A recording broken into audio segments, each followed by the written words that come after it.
That's better. Okay, Putinism. What is it? You all remember to get these turned off. We're ready to go. Yeah? Okay, great. News of the week. Bakhmut has fallen at last, perhaps. Russia claims a great victory. Ukraine says, well, it still holds a little bit of the city. But either way, the Battle of Bakhmut will be remembered for decades and perhaps for centuries, like the Battle of Blenheim, which was fought in 1704 in Bavaria. Is there a Blenheim in Bavaria? No, the English changed the name of it to something that they could pronounce. It's something like Blindholm or something like that. A once famous poem from 1796 by the future poet laureate Robert Southey tells the tale of the Battle of Blenheim. Do we have Southey? Yeah, we'll get, there's the poet. There it is. Playing by a streamside, little Peterkin finds a spherical object and runs to his grandfather to find out what it is that he's found. And old Caspar took it from the boy who stood expectant by, and then the old man shook his head and with a natural sigh, "'Tis some poor fellow's skull," said he, "who fell in the great victory." Old Caspar proceeds to relate with appropriate sighs and patriotic emphasis the appalling destruction, the human carnage, and the heroism of the English. "With fire and sword the country round was wasted far and wide, and many a childing mother then, and newborn baby died." But things like that, you know, must be at every famous victory. "It was the English," Caspar cried, "who put the French to rout. But what they fought each other for, I could not well make out. Great praise the Duke of Marlborough won, and our good Prince Eugene." Peterkin hears the old man through and finally poses a question. "But what good came of it at last?" quoth little Peterkin. "Why, that I cannot tell," said he, "but 'twas a famous victory." Well, Russia's achieved its famous victory now. 9 months in the winning. It has been called the longest and most intense military battle in Europe since the World War II Battle of the Bulge. No holds barred, no quarter given. Knock him down, drag him out. The last man standing gets to claim the victory. Yeah. Bakhmut, or by its Russian name Artyomovsk, is or was a regional transport and logistics hub in the industrial Donetsk region that Russia claims to have annexed. Most of its pre-war population is 70,000 to 80,000. People fled during the relentless artillery and rocket strikes. They have nothing but rubble to come back to. Ukrainian President Volodymyr Zelensky lamented that the city now lives only in our hearts. It had little strategic importance to justify the sacrifice by either side, attackers or defenders, of tens of thousands of lives and uncounted stores of military hardware. The importance for both sides was symbolic. Russia gained its first significant battlefield success since last summer. This whole winter offensive was moving in yards. Finally, they got Bakhmut. Ukraine proved its toughness and tied up Russian forces in advance of the long ballyhooed spring offensive. So, famous victories for both sides. What will Russia do with Bakhmut now that it has it? The Wagner Group leader, Yevgeny Prigozhin, claims, apparently with justification, the credit for winning the battle, it was his mercenary forces who did the part of the fighting, at least within the city itself. There were Russian regular army forces outside in the outskirts. Now he says that his mercenary forces, many of them recruited from Russia's prisons, have begun pulling out. He will hand Bakhmut, or what's left of it, over to Russia's regular army. We'll hand over our positions, ammunition, everything including dry rations. For weeks, he's been feuding with Defense Minister Sergei Shoigu and other members of the leadership for depriving his forces, as he sees it, of needed ammunition, and he couldn't resist one more dig. There were some stories earlier this week of Russian troops fleeing in panic from the outskirts of Bakhmut. Prigozhin said, Well, in addition to our positions, ammunitions, and dry rations, we'll leave 2 of our own fighters, Wagner fighters, in case things get too hard for the Russians. Then he abandoned the sarcasm and got serious in his criticism. More than 20,000 of his fighters died in the battle for Bakhmut, Prigozhin said. He called out the defense minister and the army chiefs of staff, top military brass, for poor performance. And he said, if Russia fails to improve its handling of the war, it could face a revolution. Sons of the poor are sent back from the front in zinc coffins, while the children of the elite shook their arses in the sun. First, the soldiers will stand up, and after that, their loved ones will rise up. There are already tens of thousands of them, and there will probably be hundreds of thousands. We cannot avoid that. At the war's outset, Putin's stated objectives were to denazify and demilitarize Ukraine. Prigozhin sneered, suppose Ukraine had 500 tanks and it now has 5,000. We are not demilitarizing them, we are remilitarizing Ukraine. Daring talk, you wonder how Prigozhin gets away with it. Why doesn't Putin slap him down? Could it be that Prigozhin is useful to Putin? Perhaps Putin wants to light a fire under his military brain trust and is happy to let Prigozhin run his mouth. Another embarrassment for Moscow came this week when Russian partisans based in Ukraine launched a cross-border raid. That'd be up in the map. That'd be up in the top of the map there near the border where Belgorod is. They claim to have captured a couple of villages inside Russia near the city of Belgorod. The Kremlin says there were terrorists and says the raiders were encircled and eliminated. That's an elegant choice of words, eliminated. It sounds as though the raiders were killed, but eliminated could be stretched to mean that they went home, left Russia and went back to Ukraine. And thus eliminating the immediate threat. These, as I say, these were Russian citizens apparently who there are a couple of groups of them. They're not particularly numerous. I think there aren't as many as 100 on both groups together. But they were able to fight for a couple of days. See, on the left, see those fires there? I mean, that's a little more than just wandering around undetected. The raids highlight Russia's inability to secure its border. Apparently, they were not numerous, but their ability to move about unscathed inside Russia for even a day or two highlights the fragility of Russia's border security. At least 2 groups of these partisans seem to be active. One calls itself the Freedom of Russia Legion. Another is the Russian Volunteer Command, or Volunteer Corps, I guess it is. The Biden administration has cautioned Ukraine against attacking targets within Russia, but these partisans are not technically under Ukrainian control, although surely they've got a lot of American equipment, the partisans do, that came from somewhere. They say they bought some of it on the internet. This was equipment the Russians had sold to other countries, maybe in Africa or that maybe other allies were replacing. So they bought the Humvees and a few things like that. Well, that may or may not be true. But these partisans, in the short term, partisan raids like this may draw Russian troops away from its defense lines ahead of this Ukrainian spring offensive. But one of Kiev's biggest advantages throughout the war has been the low morale among Russian troops, the majority of whom are fighting for money as contract workers, or just got rounded up and told they were volunteering, or are in various private military companies. Prigozhin is not the only one. Attacks on Russian soil may awaken the patriotism of the Russian populace. You see these stalwart workers and peasants there, and stiffen the morale of its fighters. Okay, some news nuggets from this month suggest more headaches in store for Vladimir Putin.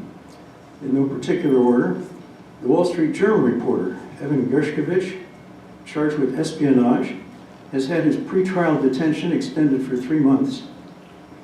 His last byline before his arrest last month was headlined, Russia's economy is starting to come undone. Investment is down, labor is scarce, budget is squeezed. Well, I guess you have to do some spying to find that out, don't you? You'll all remember the drone attack on the Kremlin, and who done it?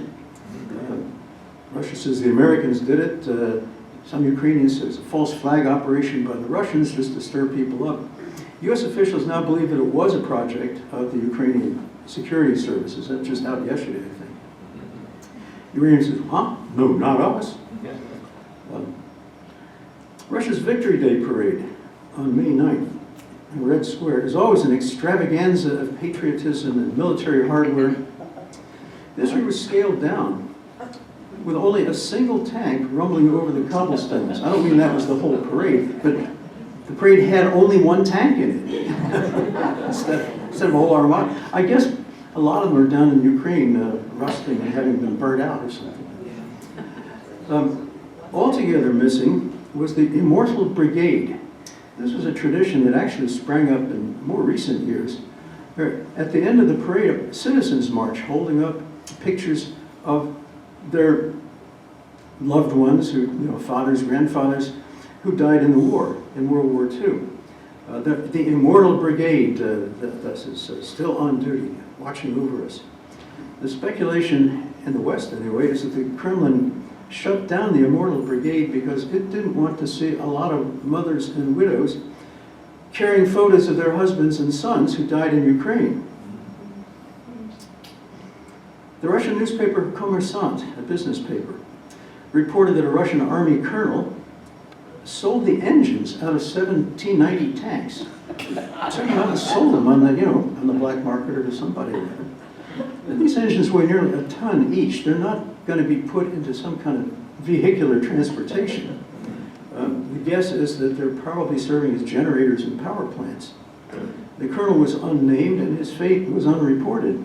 But now that it's been in an official newspaper, I mean, I wouldn't care to speculate on how much freedom he's going to have in the coming days. 3 Russian scientists, this is just this week, who worked on the hypersonic missile technology. Russia likes to boast that it leads the world in hypersonic missiles. They travel at 10 times the speed of sound, Mach 10.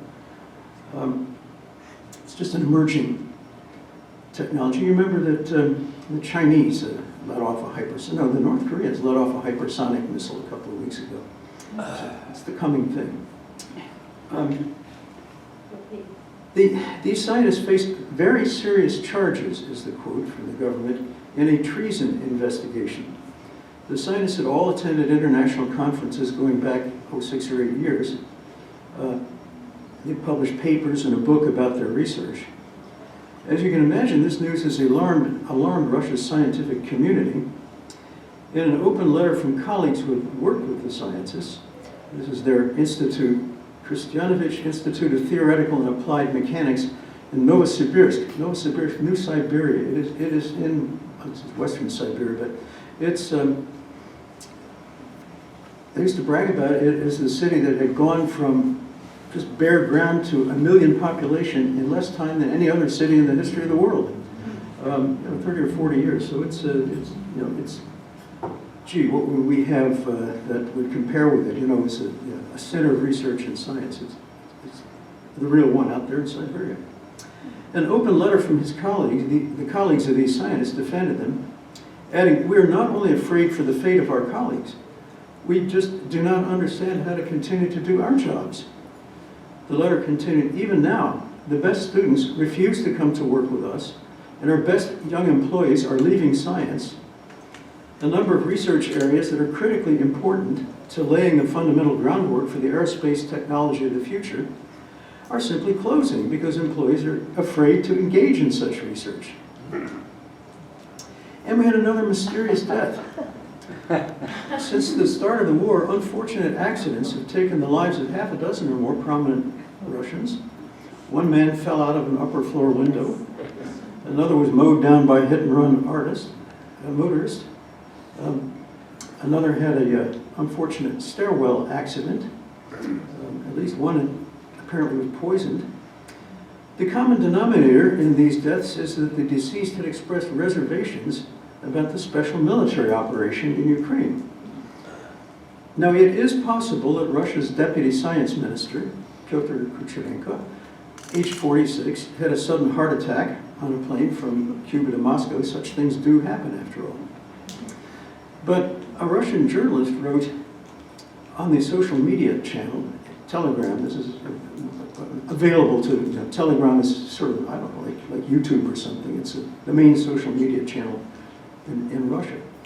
And somebody wrote on there that Kucherenko had called the Ukrainian operation a fascist invasion, that he was terrified for his safety, and that he was taking large numbers of tranquilizers and antidepressants.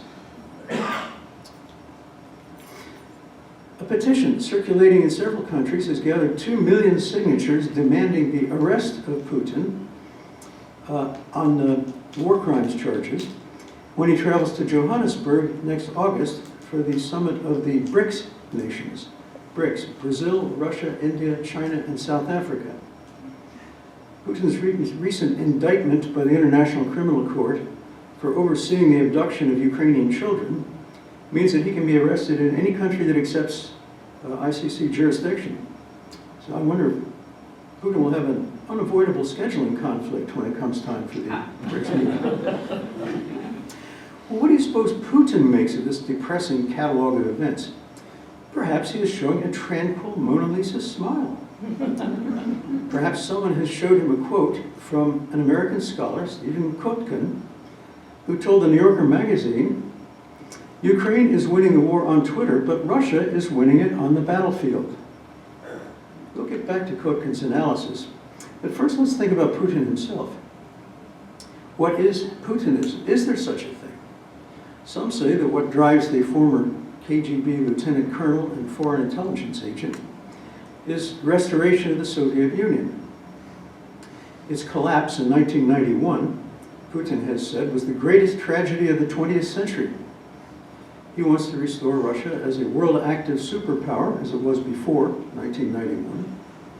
Note the similarities of Putin's Russia to the Soviet state: clandestine operations against adversary countries, the absence of stable law, the crushing of domestic dissent, the all-powerful state answerable to no one, hero worship of the infallible leader, and so on.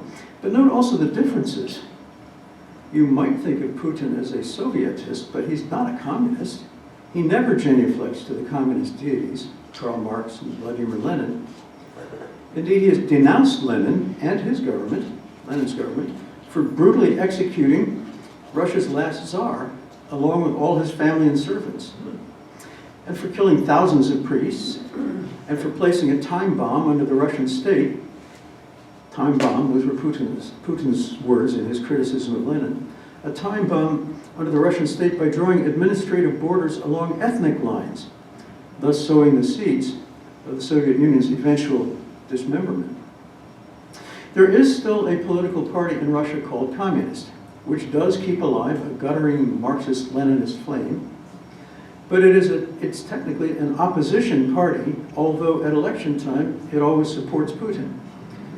In Russia, everybody supports Putin. The main political party's name is All Russia People's Front. But Putin is not a member. He is bound by no party institution. He is an independent. That's independent with a capital I. And he's not really a Sovietist either. Under Putinism, atheism is out, orthodoxy is in. Patriarch Kirill, whom you see here, has called Putin's rule a miracle of God. He has assured military reservists headed for Ukraine to remember that if you lay down your life for your country, you will be with God. Dmitry Medvedev, the former prime minister of Putin, he's the guy, Yep, that one. He's the guy in the middle who looks like he's being supported.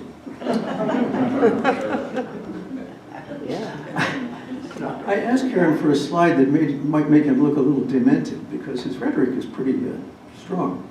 And she found something that I was afraid would get me thrown out a window. The one of them sitting next to a trash can looking drunk and holding a bottle.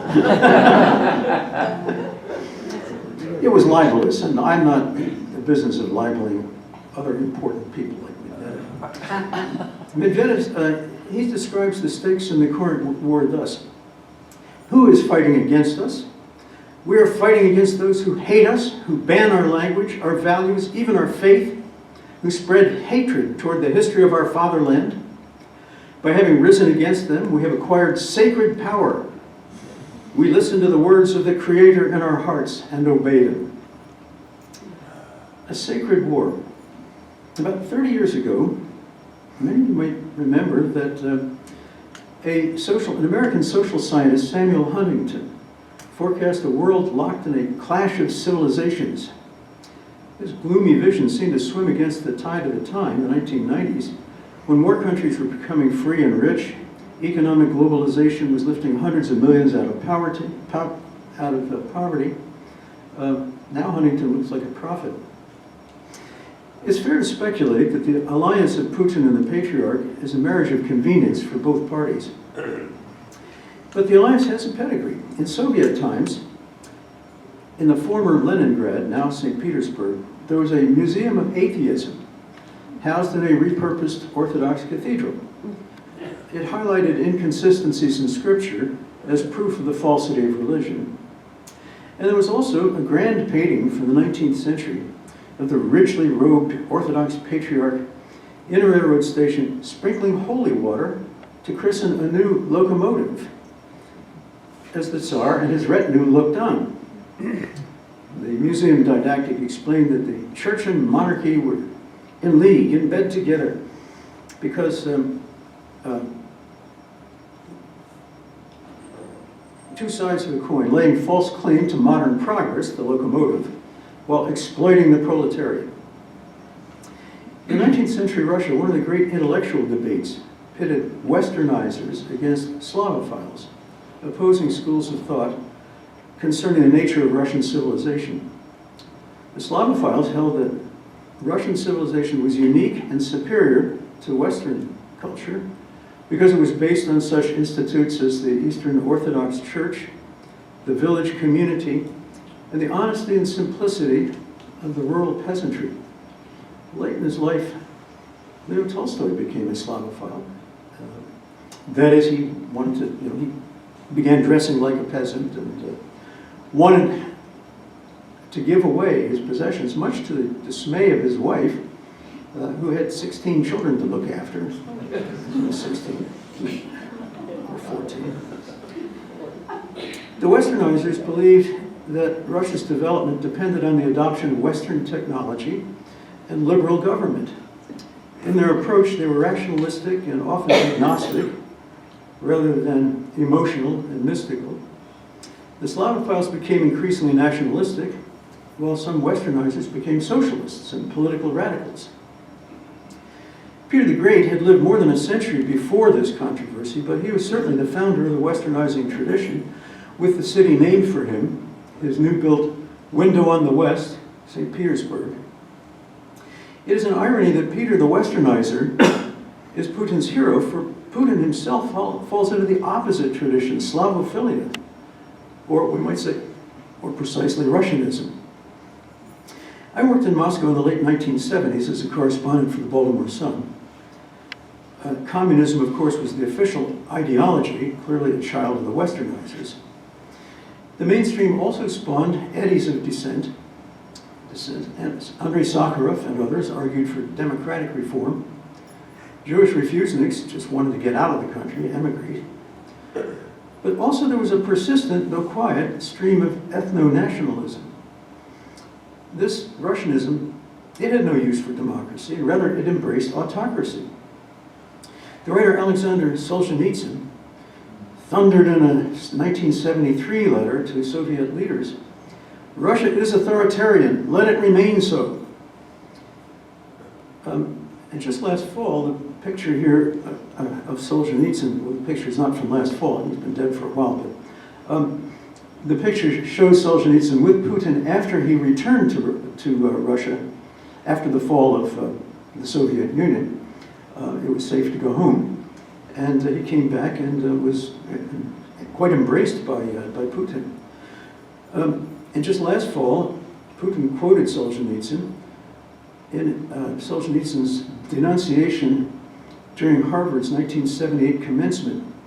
Denunciation of the West's persistence, blindness of superiority, which upholds the belief that vast regions everywhere on our planet should develop and mature to the level of present Western civil systems. Should develop and mature to the level of present-day Western systems. Putin, too, has expressed a mystical reverence for Russian destiny. He, too, excoriates the arrogant West's radical denial of moral, religious, and family values. In a speech, Solzhenitsyn described Marxism as a dark, un-Russian whirlwind that descended on us from the West. Marxism, Solzhenitsyn was denouncing. Yet communism and Russianism do share some overlapping beliefs in authoritarianism and political unanimity, in chauvinistic insularity, social conservatism averse to Western permissiveness. Soviet communists, for example, outlawed homosexuality, as Putin's government does today. Putin has expressed, he excoriates the arrogant West's radical denial of moral, religious, and family values. Here's an excerpt, a section from Putin's speech last fall at a ceremony announcing the annexation of various parts of Ukraine. Do we want to have here in our country, in Russia, parent number 1, parent number 2, parent number 3, instead of mother and father? Do we want our schools to impose on our children from their earliest days in school perversions that lead to degradation and extinction? Do we want to drum into their heads the ideas that certain genders exist along with women and men, and to offer them gender reassignment surgery? Is this what we want for our country and our children? This is all unacceptable to us. We have a different view of a future of our own. And this is why it was necessary to annex Ukrainian territory, and I don't follow the connection here, to save it from gender reassignment surgery. Another person, he really took it to an extreme. He said that in the West now they have identified 70 different genders. Well, Karen, I want you to find out what those 70, I think that'd make a great Saturday Matters if we could find out. Could you find the pronouns for all those? Pronouns for all of them. You're going to ruin my retirement. Well, this fellow Putin and Rick DeSantis sound like soulmates. And in fact, ethno-nationalism could describe some right-wing streams of American politics. Ethno-nationalism is seen in Italy and Israel, in Hungary and France and elsewhere. So it's not just Putin. Now, how sincere is Putin's Russianism? Is it just opportunistic to change the conversation about a faltering war? How deeply is Russianism rooted in the hearts of the population?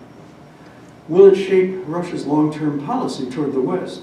Can it counter growing disaffection with battlefield reverses, the doubts about the war's purpose, the fear of being drafted that has propelled hundreds of thousands, no kidding, hundreds of thousands of young men have fled the country?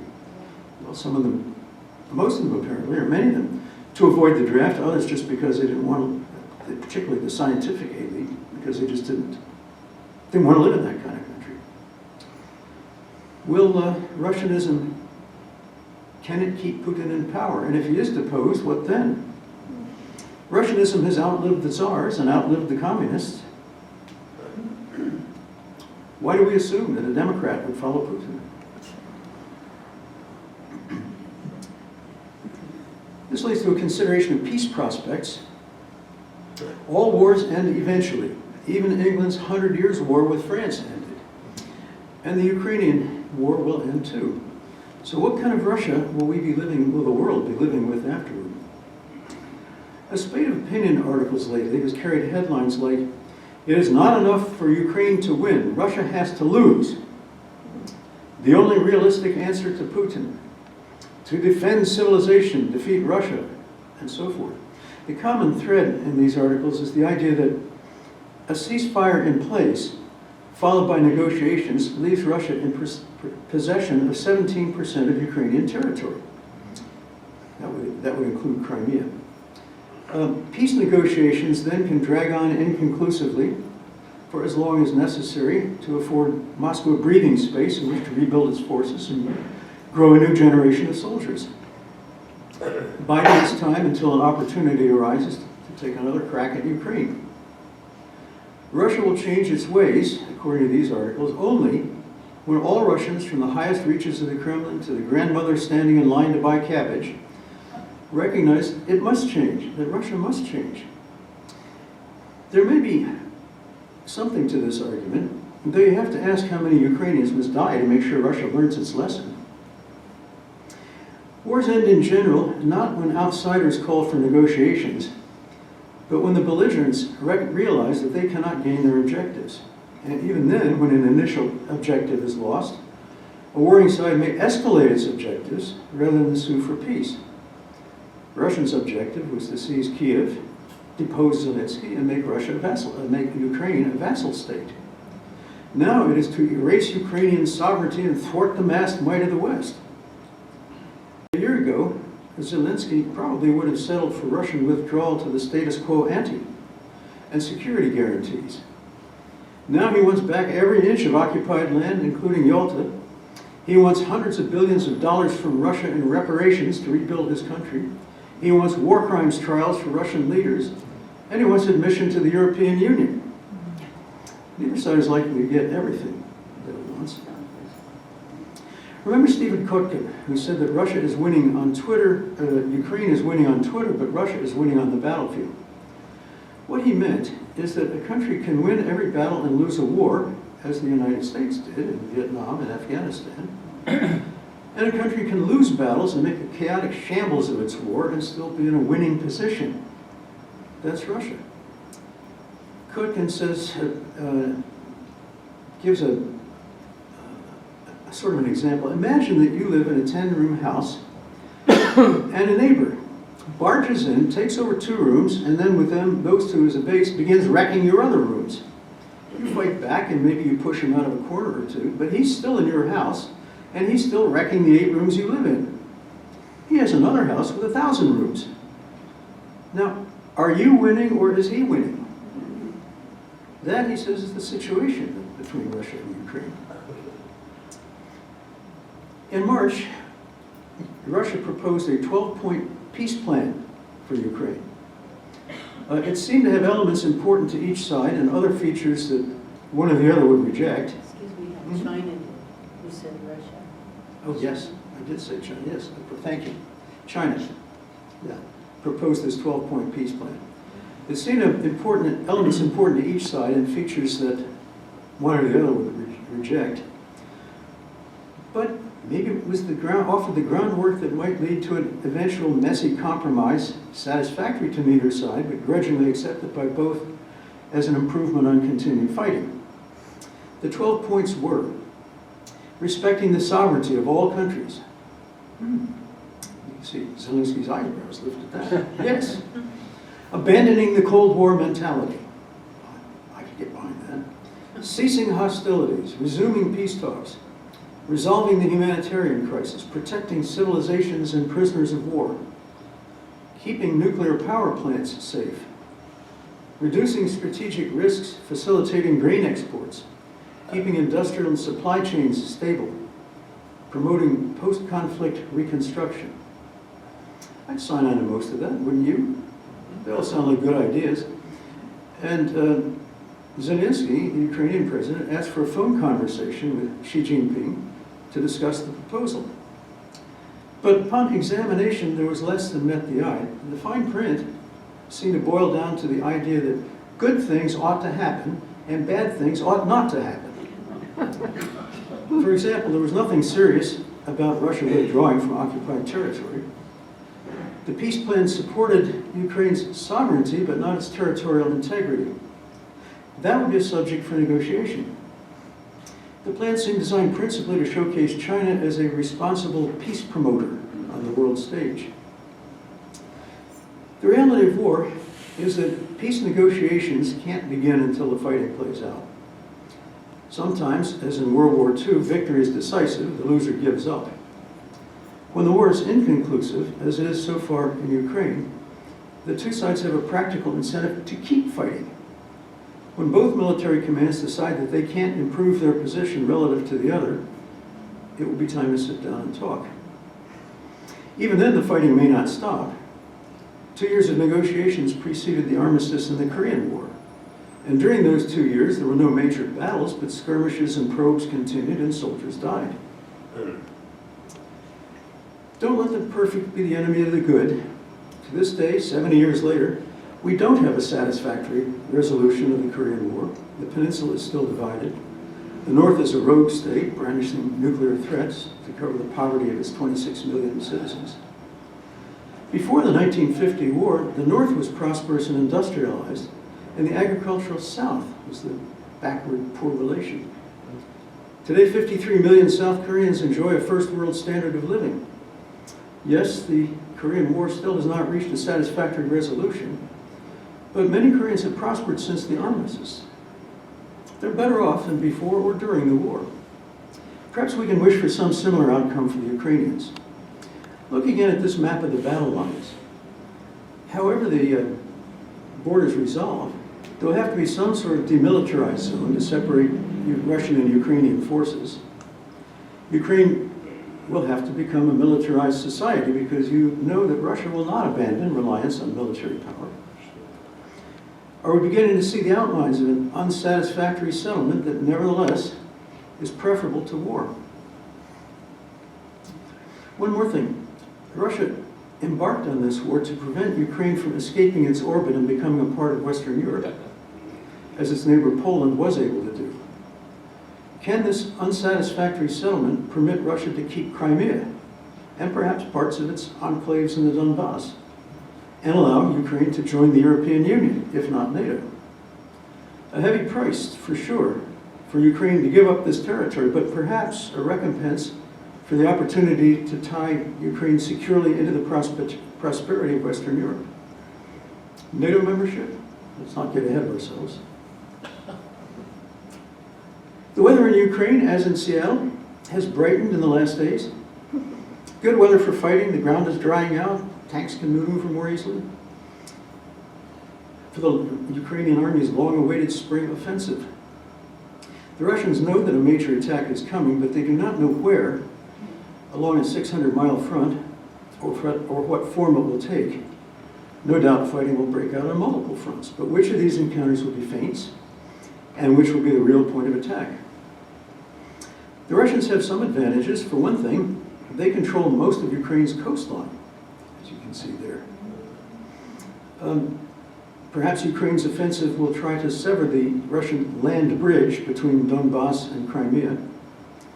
And Russian forces control the Zaporizhia power plant, a major producer of electricity for both attackers and defenders. The Ukrainians dare not knock it out, but the Russians, knowing that the plant is safe from attack, can launch rockets and missiles from there. Keep an eye on this map. A successful offensive for Ukraine could lead to an undesirable peace deal that would be better than continued war. On the flip side, a failed counteroffensive and an unbroken land bridge would provide Putin with a big psychological victory and a foundation from which to launch future attacks. So, stay tuned. And now I'll take questions.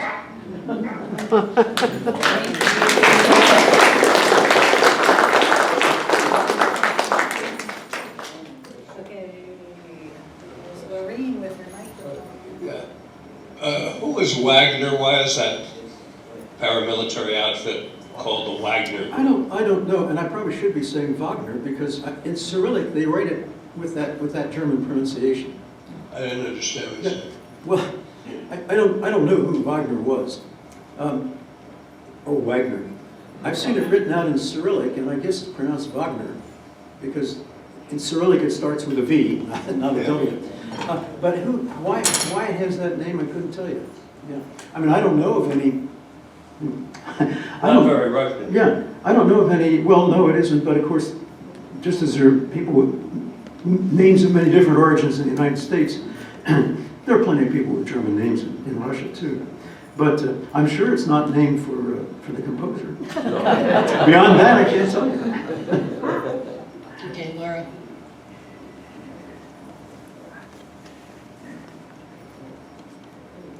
Well, I'm confused about Crimea.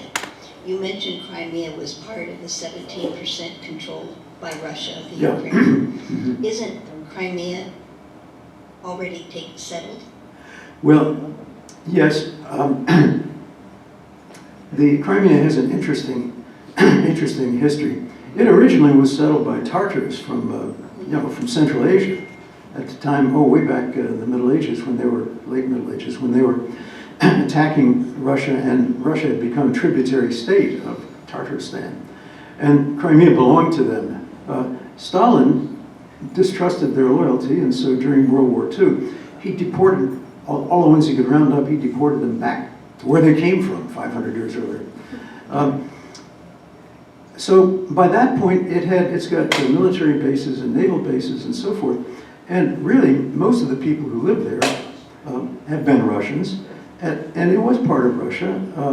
The Ukrainian border territory did not include Crimea until, I think, 1963, when Khrushchev gave it as a present to Ukraine.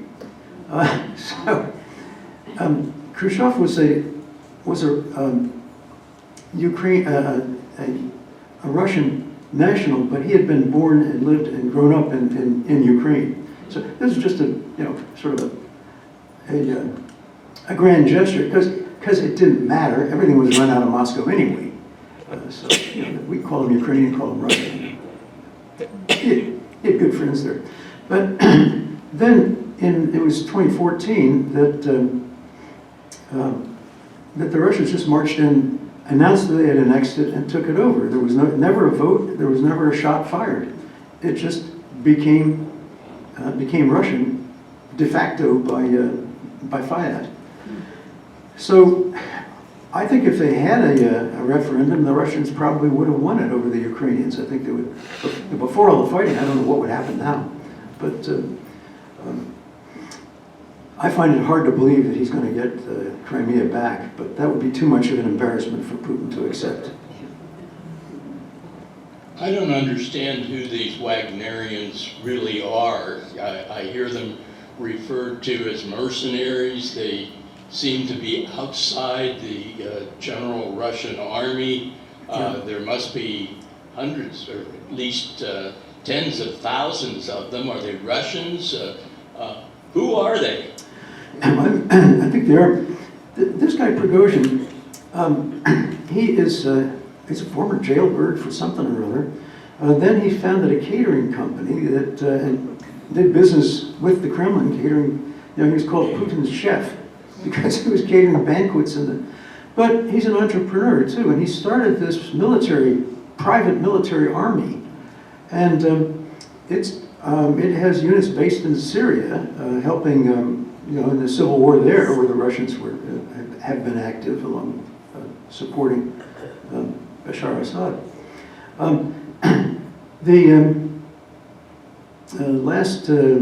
Last summer, Prigozhin was going through the prisons, offering the forgiveness of crimes for anybody who would sign up for 6 months. At the end of 6 months, you're a free man. This has resulted in several things. These people were not properly trained, so they were just thrown into a slaughterhouse. That's why he lost 20,000 men. But some of them do survive, and they go home, and the people back home know, that guy's a killer. We don't want him around here. Thank God he was in Siberia. My children are no longer safe. So this seems to have backfired in several ways, but it did win the famous victory at Bakhmut. To go back to Crimea, when Khrushchev gave Crimea back to Ukraine, they maintained a major naval base in Sevastopol, which continued up. I was there in 2005. The Russian Navy was still there. It was their major Black Sea port. So that even though Crimea is the island or peninsula was returned, clearly the Russians did not leave. Oh, yeah. No, they never did, yeah. The change of a name on the map. I mean, there was never any exchange of populations or anything like that, you're right. Now let's talk about these peace possibilities. Mm-hmm. You know, the spring offensive, or maybe the summer offensive. Yeah, he hasn't got many days of spring left, does he? Is probably nothing's going to happen until that is come to fruition. If there don't seem to be many off ramps for Putin. The only one that has surfaced that makes much sense to me is that if after stalemate of the offensive sets back in, Putin could blow up the nuclear power plant or have a nuclear incident, sparking a U.S. involvement, and then sue for peace with the U.S. That could make him a good guy because he's saved the world from nuclear disaster. I see.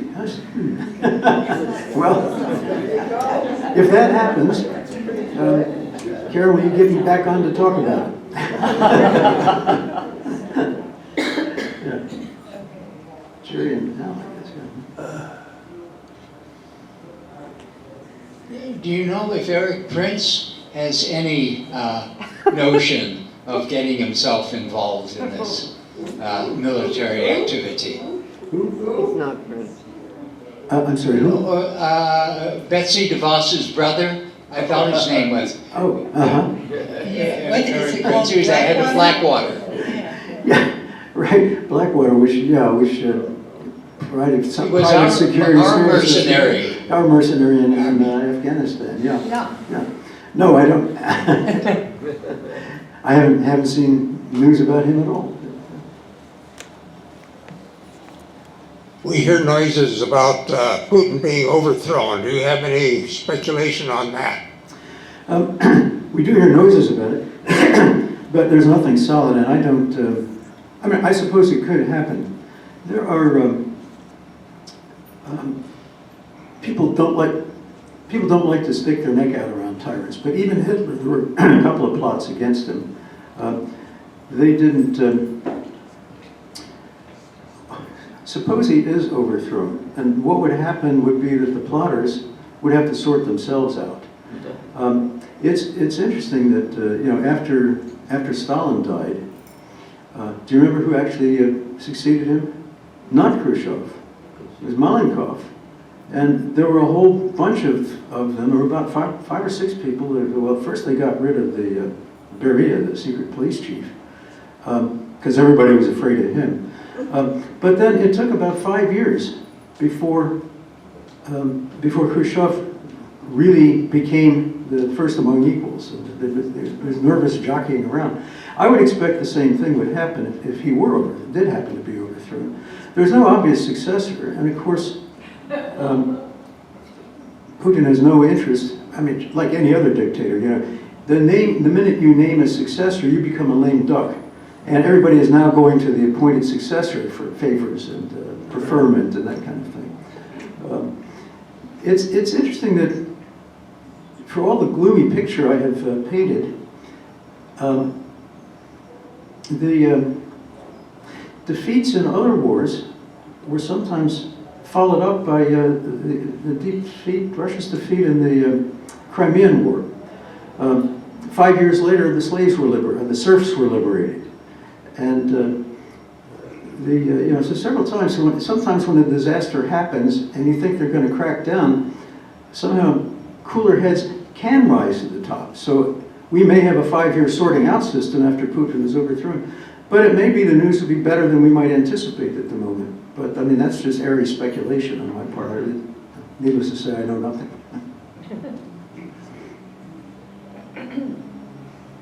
Any more? I want to say something. You know, there was the French Foreign Legion, which is another Wagner group, which was quite famous think it's time for gathering men from all over the world, Yeah. and they fought with France. It was called the Foreign Legion, so they Yeah. That's a good analogy, I think, yeah.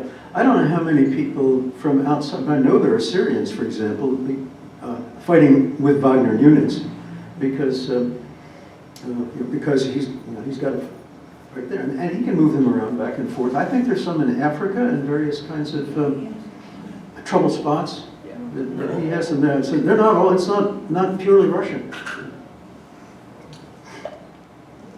And there are other. There's not really a unified command, military command. Oddly enough, for such a centralized country, there are a couple. The two armies in one in the east and one in the west in Ukraine, don't really seem to be coordinated. Both of them report to the defense minister, and there's probably some attempt to have phone calls together. But there is a person called the Army Chief of Staff, but they don't seem. They often seem to be operating with their own ideas of what the strategy should be. Then there is something called the Rosgvardia, the Red Guard. Well, it's like the National Guard in the United States. It's supposed to respond to disasters and put down police demonstrations and things like that. It reports to Putin. So in some ways, it is Putin's own personal army. It's not fighting in Ukraine because I guess he needs it in case there would be angry demonstrations or something like that back in Russia. Don. Might Wagner be a successor? Yeah. Well, yeah, that's an interesting thought because obviously the guy's got a lot of charisma. Going on internet and making these outrageous. I couldn't quote it. But, he has called out the defense minister and the chief of staff by name. He's called them, epithets that I will not repeat here. Denounced them in the strongest terms. He's picking fights is what he's doing. And so you wonder how long a leash he's got. Only thing I can figure is Putin finds him useful.